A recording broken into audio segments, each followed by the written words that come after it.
A partir de agora, na Rádio da Família. Abre, Senhor, os meus olhos com o seu poder. Caminhando com Jesus. Acredite, se Deus é por nós, quem será contra nós?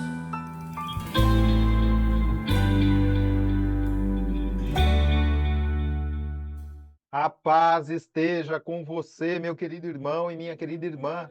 Seja louvado nosso Senhor Jesus Cristo, para sempre seja louvado. Vamos caminhar com Jesus em nome do Pai, do Filho e do Espírito Santo. Amém. Inspirai, ó Senhor, as nossas ações e ajudai-nos a realizá-las, para que em vós comece e para vós termine tudo aquilo que fizermos. Por Cristo Senhor nosso. Amém. Santíssima Virgem Maria, Mãe de Deus, rogai por nós. Castíssimo São José, patrono da Igreja, rogai por nós. Porque na transfiguração apareceram Elias e Moisés. Ressurreição e reencarnação são crenças compatíveis? Quando começou a Igreja Católica? O professor Felipe Aquino explica essas e outras questões. Pedro, Tiago e João não se lembram da transfiguração, onde Jesus deu uma amostra da sua glória e disse que guardassem esse fato até a ressurreição? Claro que lembra, Eduardo. Pedro fala na primeira carta dele, João fala também, né? Nós o vimos a sua glória, né? Lá no monte. Eles falam na carta. Lembra? Você vê a carta de São João, a carta de São Pedro, né? Falam dessa transfiguração de Jesus, sim. É só, eu não tenho aqui de cabeça agora qual é o versículo, né? A pergunta chegou aqui agora, mas você vai ver lá, né? Nós vimos a sua glória no monte sagrado, né? Eles falam, né? Bem claro. Givanildo Cardoso, se os mortos iam para a mansão dos mortos, por que na transfiguração aparecem Elias e Moisés? Bom, a igreja ensina, o Givanildo, que Deus pode permitir que de vez em quando uma alma apareça. Pode. Os santos tiveram muitas aparições de almas. Santa Teresa d'Ávila, ela dizia que muitas vezes, quando ela rezava pelas almas do purgatório depois da comunhão, ela via almas do purgatório indo para o céu. E há histórias de santos que receberam, né, aparições de almas. Então, é raro, mas a igreja diz que Deus pode permitir que uma alma apareça. Com que finalidade? Duas finalidades. Primeiro, a alma pode aparecer para pedir orações, pedir sufrágio. Há muitas histórias na igreja de santos que receberam visitas de alma. Olha, por favor, mande celebrar para mim tantas missas para eu sair do purgatório. Muitas vezes. E outra coisa, para mostrar que a eternidade existe. É uma outra coisa. No caso de Moisés e Elias, Jesus queria dar para os discípulos, Pedro, Tiago e João, uma prova de que Jesus era realmente Deus, o Filho de Deus, o Messias, que estava em caminho de Jerusalém para ser crucificado, para que os discípulos não se escandalizassem com a ressurreição dele. Então, Moisés e Elias conversavam com Jesus exatamente sobre o quê? Diz o evangelista, sobre a paixão que o Cristo ia sofrer em Jerusalém. Ok? Então, os dois que representam o quê? A lei e os profetas. Moisés que representa a lei todo o Antigo Testamento. E os profetas que representaram, e Elias, que foi o maior dos profetas do Antigo Testamento. Os dois autenticam para os apóstolos, Pedro, Tiago e João, a grandeza de Jesus. Ou seja, Cristo veio cumprir aquilo que estava na lei e nos profetas falando dele. Por isso que Jesus muitas vezes diz assim, para que se cumpra as Escrituras, para que se cumpra as Escrituras. Porque Moisés e Elias é que atestaram tudo isso. Ok? Esse é o sentido. É verdade que já existia a crença na reencarnação na época de Jesus? Bom, existia, mas não era a crença dos cristãos. Não é? Houve reencarnação lá desde dos chineses, dos hindus, né? Tem psicose, que é de antes de Cristo, mas crença cristã de reencarnação nunca existiu. Ok? A igreja nunca endossou a crença na reencarnação. É claro, se a igreja fala que a nossa salvação é dada pela ressurreição de Cristo, como é que vai ensinar a reencarnação? Quem acredita na reencarnação não acredita que a pessoa vai ser salva pela ressurreição de Cristo. A pessoa acredita que a pessoa vai ser salva por sucessivas reencarnações. Quem acredita em reencarnação não acredita que exista céu, inferno e purgatório. Quem acredita na reencarnação acredita que todo mundo vai se salvar. Nem que tenha que passar por muitas reencarnações. Não. Carta aos Hebreus, capítulo 9, versículo 27, é bem claro. Está determinado que cada um morra uma única vez, em seguida vem o juízo. A nossa ressurreição é baseada exclusivamente na ressurreição de Cristo. As pessoas falecidas, conforme a vontade de Deus, ao desencarnar, veem a face de Deus. Bom, aquilo que nós sabemos é o seguinte: quando alguém morre, o corpo vai para a terra e se decompõe, né? A alma volta para Deus. O espírito não morre, porque o espírito, nossa alma, é criada à imagem e semelhança de Deus. Então a alma não pode morrer. Se a alma não pode morrer, ela vive eternamente. Não existe alma dormindo. Nossos irmãos separados, protestantes, eles dizem: não tem ninguém no céu, não tem ninguém no purgatório, não existe isso, né? Porque está todo mundo dormindo. Ora, meus irmãos, a igreja ensina que a alma não dorme. O que dorme é o corpo. A alma não tem olhos para fechar. A alma é puro espírito. Então a alma vive. A partir da morte, ela vai para Deus. Ou ela experimenta a felicidade eterna do céu, ou se purifica no purgatório, porque nós rezamos pelas almas do purgatório em todas as missas, e com indulgências e tudo mais, né? Ou se a alma rejeitou Deus radicalmente por culpa dela. Eu repito mais uma vez, o catecismo diz que não é Deus que joga ninguém no inferno, fique tranquilo. É a própria alma que rejeitou Deus radicalmente que vai para o inferno, ok? Então é isso que a igreja nos ensina. Qual a diferença entre ressurreição e reencarnação? O Silvano acabei de explicar. Para nós, ressurreição é a nossa salvação pela morte e ressurreição de Cristo. Cristo vai reunir a nossa alma a um corpo que ele vai refazer. Agora, como é que vai ser isso, nós não sabemos. Mas a igreja é dogma de fé. Creio na ressurreição da carne. Isso vem de Cristo e dos apóstolos. Nosso credo tem 2000 anos. Vem de onde? Vem dos apóstolos. Vem do símbolo dos apóstolos. Com quem que os apóstolos aprenderam isso? Com Cristo. Jesus fala da ressurreição do último dia. É Cristo quem fala isso. Então, haverá uma ressurreição. Por causa da ressurreição dele. A força da nossa ressurreição existe por causa da ressurreição dele. Hoje nós estamos unidos a Cristo pelo batismo. Então Paulo já disse, nós participamos da morte e da ressurreição, mas por causa dele. Reencarnação é diferente, eu já expliquei. É uma crença que a igreja não acredita, que as pessoas se salvam, né, por sucessivas reencarnações. Desencarna, encarna, desencarna, encarna. A igreja não acredita nisso. Respeitamos quem acredita, não é? Cada um vive a crença que quer viver e deve ser respeitada. É chamada liberdade religiosa. Jesus diz ao bom ladrão: hoje mesmo estarás comigo no paraíso. Podemos entender como a volta de Jesus se dando após a nossa morte? Sim, de certa forma sim. A gente não sabe quando é que o Cristo vai voltar. Ele disse que nem ele sabia, nem os anjos sabiam. Santo Agostinho diz que ele, como Deus, sabia. Por que ele fala que ele não sabia? Porque, como homem, não estava na missão dele revelar isso. Então ele fala: não sei. Ele diz: não é da minha conta explicar isso. O Pai não quer que eu explique. Claro que ele sabe. E aí ele explica que Deus meio que pode ir adiando a volta de Cristo para que mais gente se converta. Quando perguntaram para São Pedro por que Jesus ainda não voltou, Pedro disse: olha, porque a paciência de Deus. Deus quer dar tempo ainda para que muitos se convertam. São Pedro fala isso na carta dele lá. E diz para Deus: um dia é como 1000 anos, e 1000 anos é como um dia. Então, tudo bem, mas só Deus sabe. Inclusive, o Papa João XXII, lá por volta de 1400 e pouco, proibiu que alguém, usando a Bíblia, faça cálculos para marcar qual é o dia, qual é a hora que o Cristo vai voltar. Ninguém sabe. Ok? A gente tem que estar preparado. Porque quando é que nós vamos encontrar com Cristo? Na hora da morte. E quando é que a gente vai morrer? Ninguém sabe, né? Meu pai dizia assim, o que precisa para fechar uma porta? Só uma coisa, que ela esteja aberta. Né? Você só não fecha a porta que já está fechada. Só não morre quem já morreu. Né? Qualquer um que está vivo pode morrer. Então, Jesus recomenda o quê? Vigiai e orai. Por quê? Porque ele vem como um ladrão.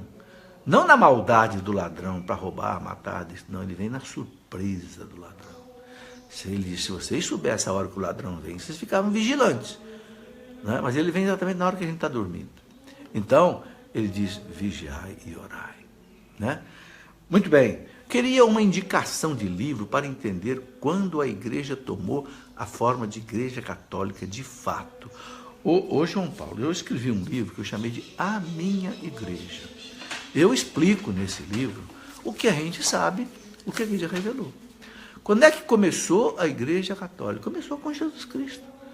Jesus Cristo disse para Pedro, tu és Pedro, sobre essa pedra edificarei a minha igreja. Olha aqui, a minha igreja, nesse livro aqui, olha, né? A minha igreja, você está vendo aí de cabeça para baixo, né? A minha igreja, por que eu botei esse minha bem grande? Porque é dele a igreja. Então a igreja começou com ele. E por isso que já no primeiro século, nós encontramos documentos do primeiro século. Por exemplo, Santo Inácio de Antioquia, que foi do primeiro século, ele fala de papa, bispos e diáconos. A palavra papa não era usada ainda, era usada bispo de Roma, mas fala de presbíteros e fala de diáconos. E até hoje a igreja tem a mesma constituição. Então a igreja começou lá com Jesus e com os apóstolos, celebrando a missa nos domingos, no primeiro dia da semana, você vê lá nos Atos dos Apóstolos, né? Capítulo 20 e 28, no primeiro dia da semana se reuniam para a fração do pão. Né? Se você quiser conhecer mais profundamente também, eu escrevi escrevi sobre a história da igreja, né? A história da igreja, esse aqui é um volume da história da igreja antiga. Eu escrevi já também a história da igreja na Idade Média, que vai até o ano mais ou menos 1500, e já terminei também a história da igreja moderna e contemporânea, que deve estar sendo publicado aí, acho que mais uns 2 meses deve estar sendo publicado. E conhecer essa história da igreja, aí eu coloco os documentos do primeiro século da igreja, os martírios, as atas dos martírios, né, de São Policarpo de Esmina, né, Santo Irineu. Aí você vai sentindo, né, a raiz da igreja é de 2000 anos. Nossa igreja não é uma igreja de 100 anos, não, 200 anos. Nossa igreja é uma igreja de 2000 anos. Né? Fundada sobre Pedro e os apóstolos pelo próprio Jesus Cristo.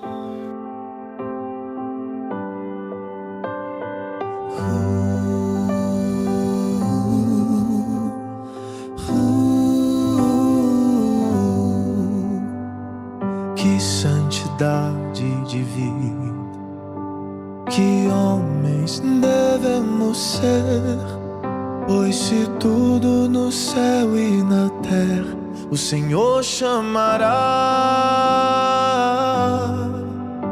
que respeito para com Deus, que lutas devemos travar, no novo céu, na nova terra iremos morar. Somos, Senhor, tua igreja, que aguarda e apressa a tua vinda gloriosa. Que o Senhor nos encontre em paz, puros e santos. Somos, Senhor, tua igreja, que aguarda e apressa a tua vinda gloriosa. Que o Senhor nos encontre em paz, puros e santos. Que é feito da sua promessa, perguntam e zombam de Deus. Mas o Senhor virá, e Ele não tardará. Que eu seja santo, santo, santo, pois Deus é santo, santo, santo. Que a santidade da minha vida apresse o Senhor, e Ele logo virá. Mas o Senhor virá, e Ele não tardará.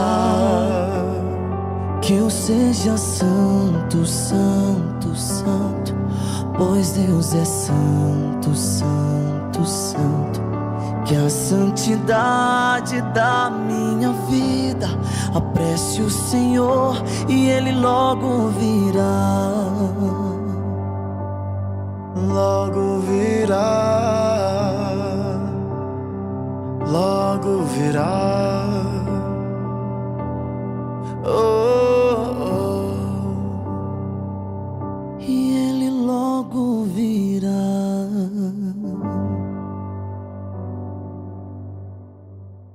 Caminhando com Jesus e o Evangelho do Dia. O Senhor esteja convosco, Ele está no meio de nós.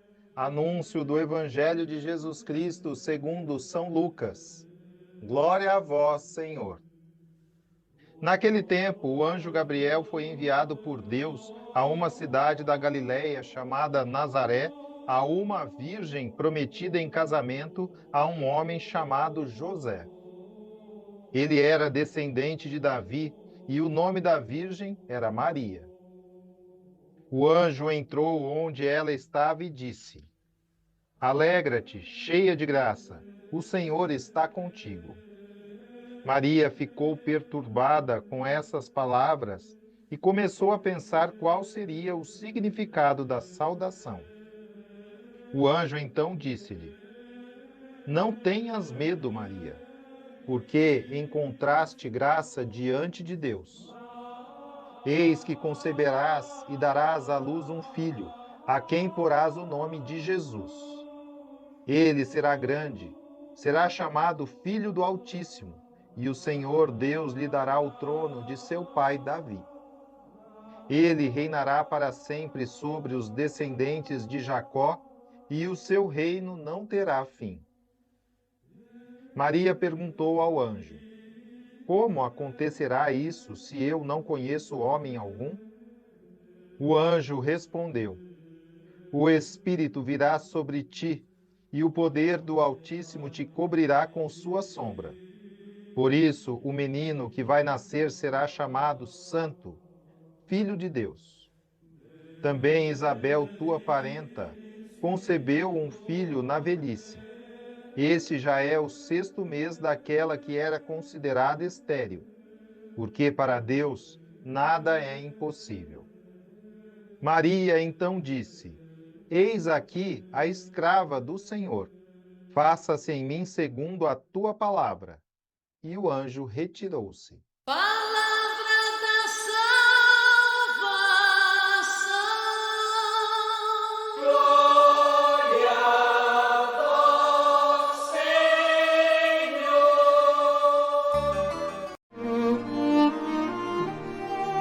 Agora, a homilia diária com o Padre Paulo Ricardo.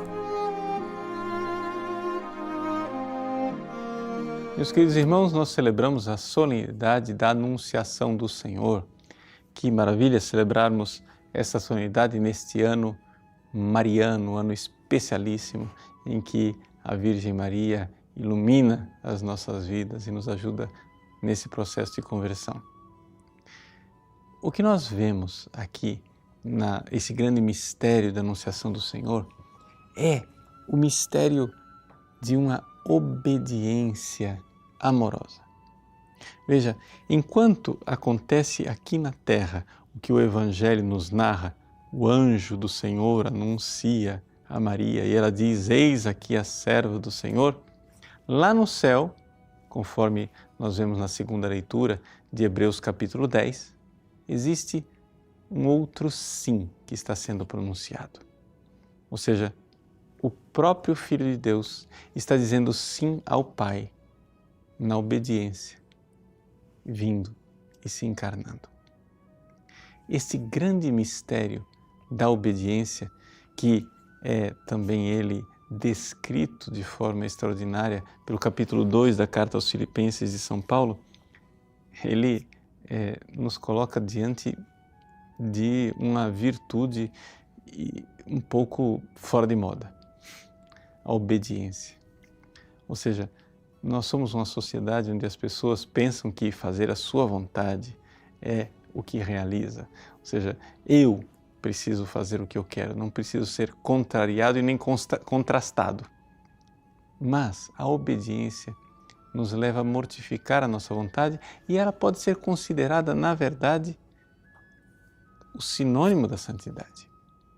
Santa Teresa d'Ávila definia a santidade assim, que a santidade é fazer a vontade de Deus, é realizar a vontade de Deus, é a obediência. Vejam, mas por que tanta ênfase numa virtude que parece ser a virtude de crianças, né? Ah, a pequena criancinha obediente ao papaizinho. Ou seja, nós não somos cristãos adultos, nós não somos chamados a florescer na liberdade? Sim, nós precisamos sim ser livres.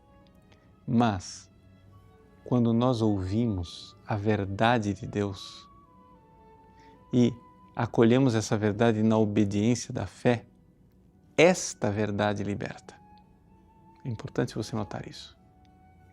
Por quê? Porque não são todas as escolhas que você faz que irão fazer você ficar livre. Não. Por exemplo, escolha o alcoolismo.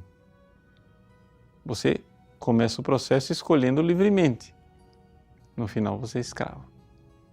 Eu nunca ouvi uma pessoa sóbria dizer, eu sou viciado em sobriedade. Não, a pessoa que é sóbria ela pode beber a qualquer momento. Mas o viciado em álcool não pode sair a qualquer momento. Ele precisa de ajuda, da ajuda de Deus, da ajuda das pessoas ao seu redor. Ele precisa realmente se esforçar para se libertar. E qual vai ser o processo de libertação dele? A obediência, ou seja, ouça a verdade, se incline diante dela, a verdade vos libertará. Eu nunca ouvi falar de uma pessoa ser viciada em castidade. O homem casto, a mulher casta, pode pecar a qualquer momento, mas aquele que está viciado em sexo não pode ser casto a qualquer momento. Obedeça. Ouça os apelos de Deus e isto libertará você. Nessa solenidade maravilhosa da Anunciação do Senhor, em que a Virgem obediente diz o seu sim, em que o Filho lá no céu diz o seu sim de obediência ao Pai, peçamos a eles a graça de obedecermos também. É solenidade, é festa, sim, mas é solenidade e festa num quadro de quaresma, de uma quaresma especialíssima, porque é a quaresma do ano dela. É a quaresma do ano dela, do ano da Virgem Maria. Tem que ser, precisa ser a quaresma definitiva de nossas vidas, em que nós deixamos as correntes do pecado para, na obediência da fé, viver a liberdade que nasce da verdade. Deus abençoe você. Em nome do Pai, e do Filho e do Espírito Santo. Amém.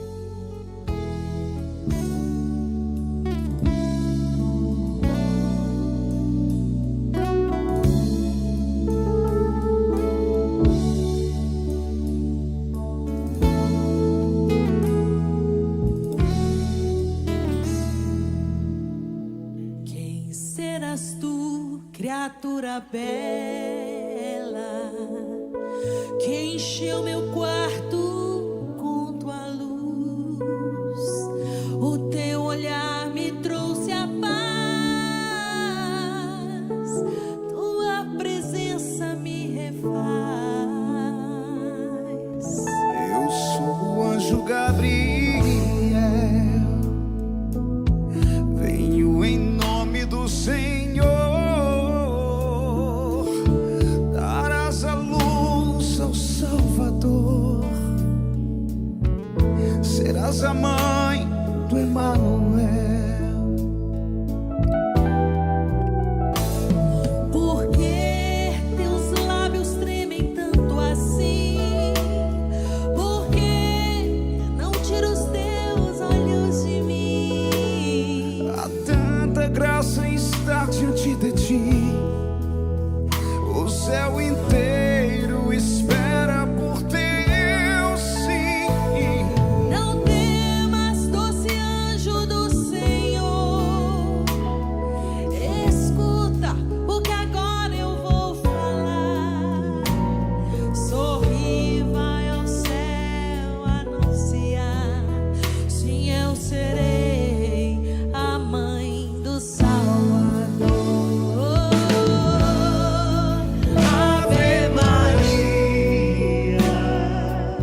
O Santo do Dia, com o Padre Alex Nogueira.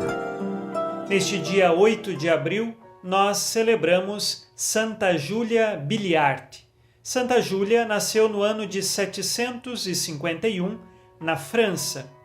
E quando ela era criança, por volta de 7, 8 anos, tinha uma tamanha habilidade de contar as histórias bíblicas e até mesmo de catequizar, que os adultos e sua família ficavam impressionados com a convicção e a clareza com que Júlia falava das histórias bíblicas e dos assuntos da fé e da religião. Por isso, então, ela já trazia dentro de si uma vocação a catequizar, a ensinar, a anunciar a fé. Mais tarde, na adolescência, Santa Júlia teve uma paralisia, e isto perdurou por 22 anos.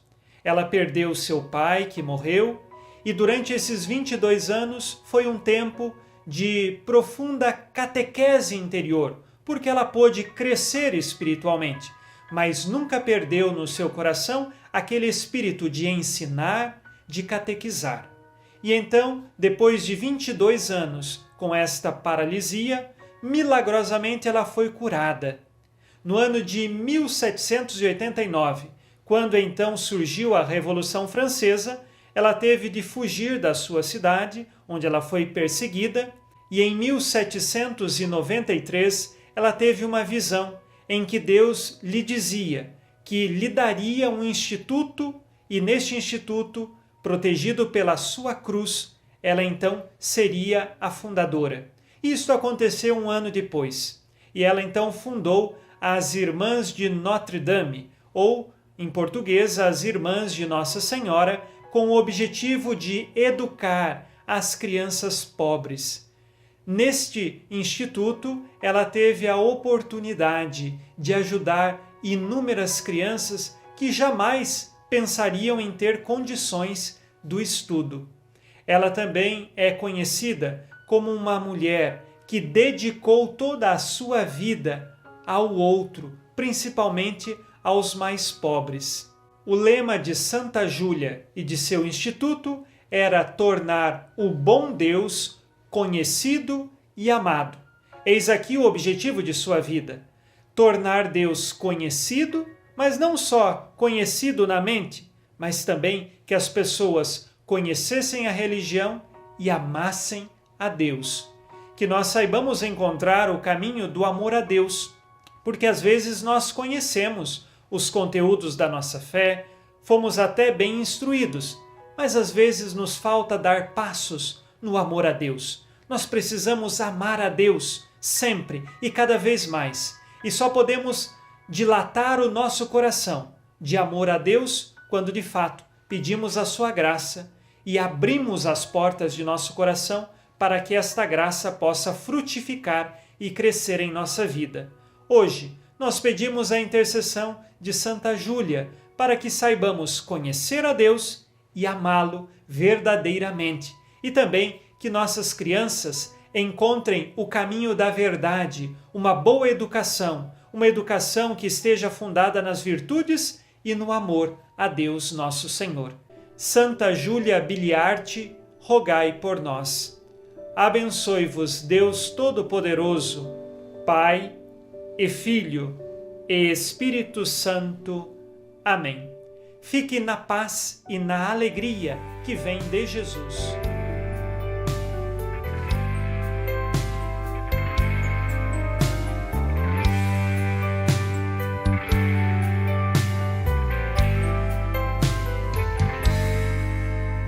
Eu abro as portas do meu coração, te dou livre acesso, Senhor.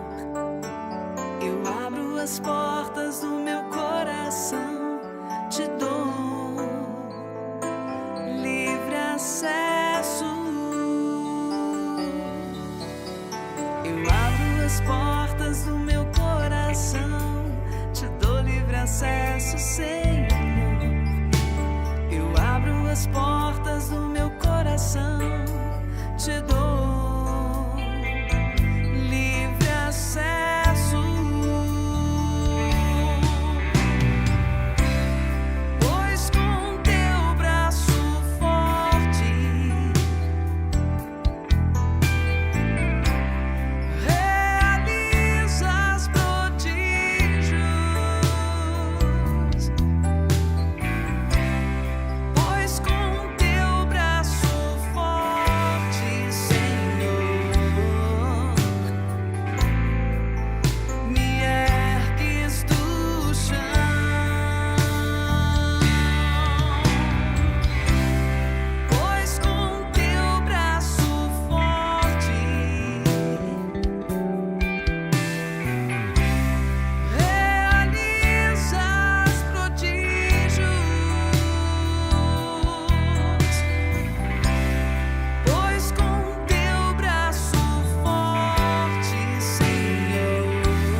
coração, te dou livre acesso, Senhor. Eu abro as portas do meu coração, te dou livre acesso.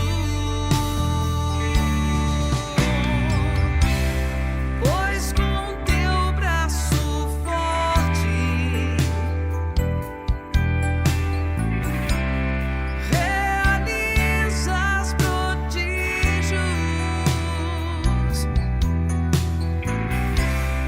Pois com teu braço forte, Senhor, me ergues do chão.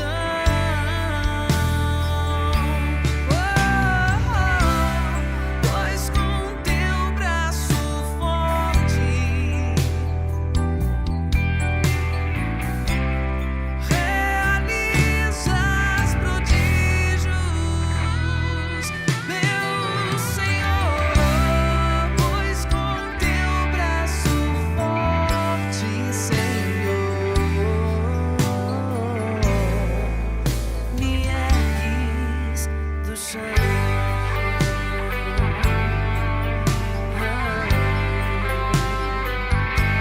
Me ergues do chão, Senhor.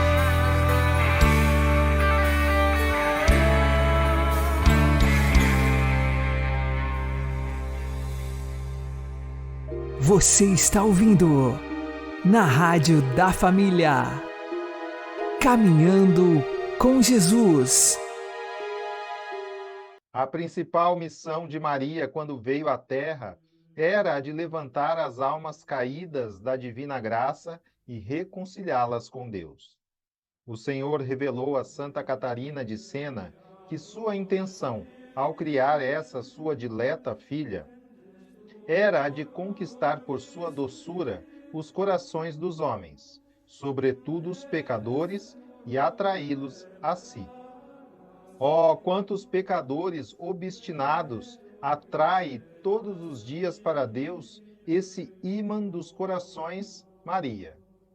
Assim ela mesma se chama, dizendo a Santa Brígida: semelhante ao ímã que atrai o ferro, a mim atrai os corações mais empedernidos para reconciliá-los com Deus. Sim, quantos pecadores fogem de Deus, mais ferozes que as mesmas feras, mas à voz dessa grande Virgem Maria se rendem, e dela se deixam mansamente prender para Deus. Rogai por nós, Santa Mãe de Deus, para que sejamos dignos das promessas de Cristo. Amém. O Senhor nos abençoe, nos livre de todo mal e nos conduza à vida eterna. Amém. E que Maria e José nos conduzam pelas mãos para que continuemos caminhando com Jesus.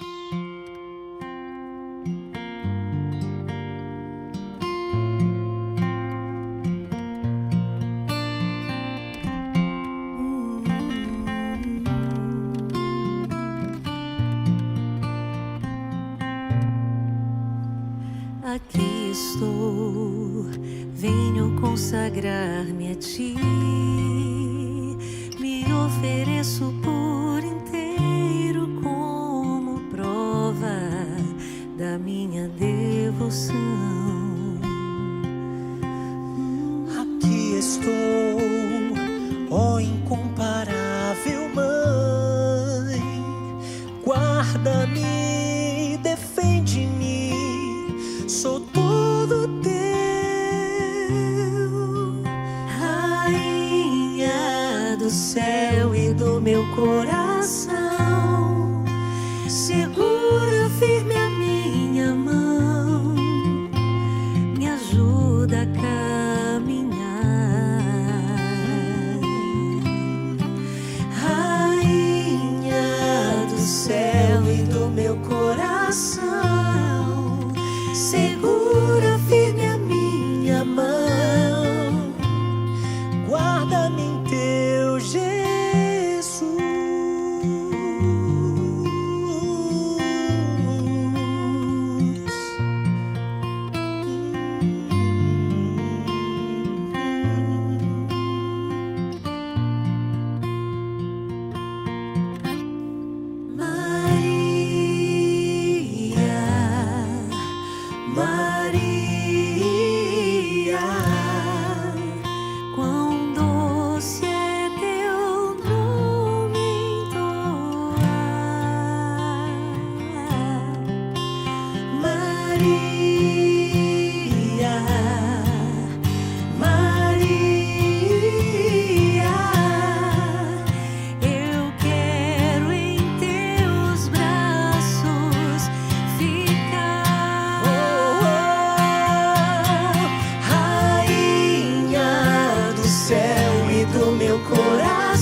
Segura firme a minha mão, guarda-me em teu Jesus,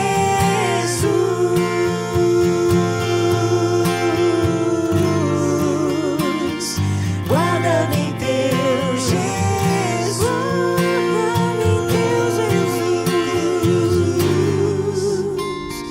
guarda-me em teu